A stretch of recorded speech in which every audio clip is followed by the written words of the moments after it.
So when I had the first reading of my full-length musical, which was kind of in a basementy area of the house I was living in at the time, I invited a whole bunch of friends to read the different parts and I sang most of the songs. And all in all, it was a very enjoyable experience. And then we had a feedback session afterwards. And again, in general, a positive experience. But then that night I couldn't sleep.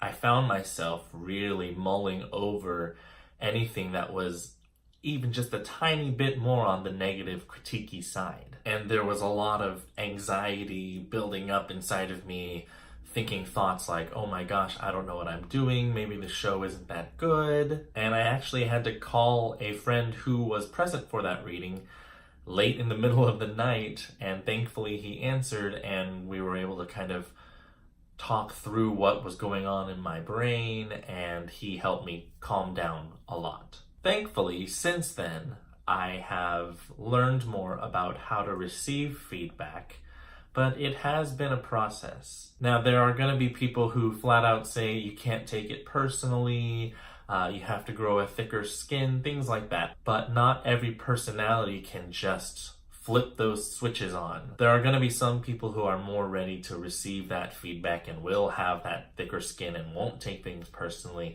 But I've actually found that there are a lot of artist types because there can be a tendency for artists to be on the more sensitive side. We can hear feedback and really tend to focus on the negative and make it about ourselves because it's hard for us to separate ourselves from our art. So how did I get better at receiving feedback and not taking it so personally?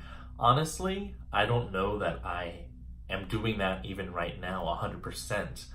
But what I have learned is to really give yourself the social support that you need, because sometimes feedback will come out of nowhere and it's completely meant with good intentions and you're just not ready for it. But if you have kind of the people that you can turn to help you figure out what that feedback actually is saying about the show or the thing that you're working on, I just found that that outside voice, that outside perspective helps me not have tunnel vision and only focus on the negative. Now, with most things, there's always two sides to this, right? I have encountered artists and playwrights who think so highly of their own opinions about their work that they are completely closed off to feedback.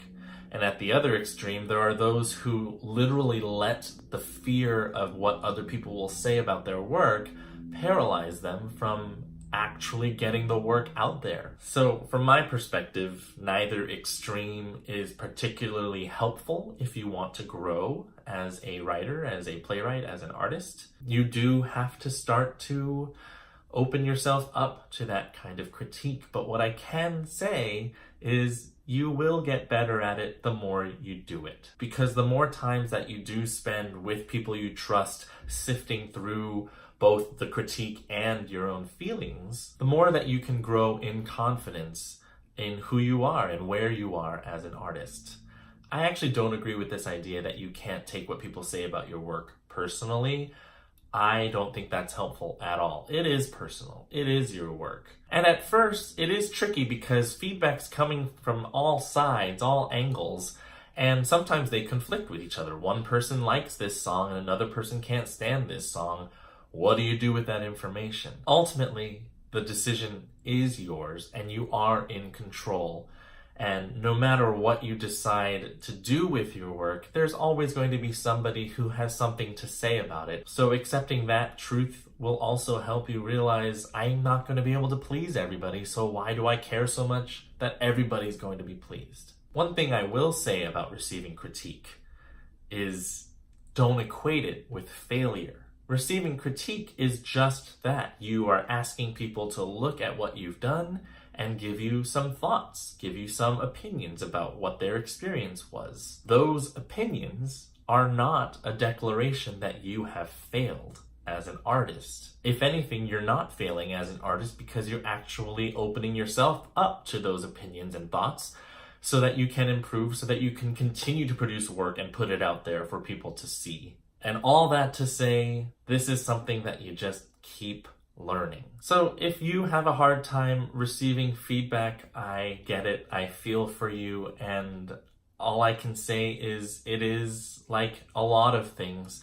The more you do it, the better you'll get at it, and even then you may find yourself slipping back into old thought patterns and needing some encouragement to find that confidence to keep moving forward. And don't forget, you get to set the tone or the pace with which you receive feedback. If your play is in its earliest phases, let the folks that you're asking feedback from know that, so that they know what your expectations are for what kind of feedback you need.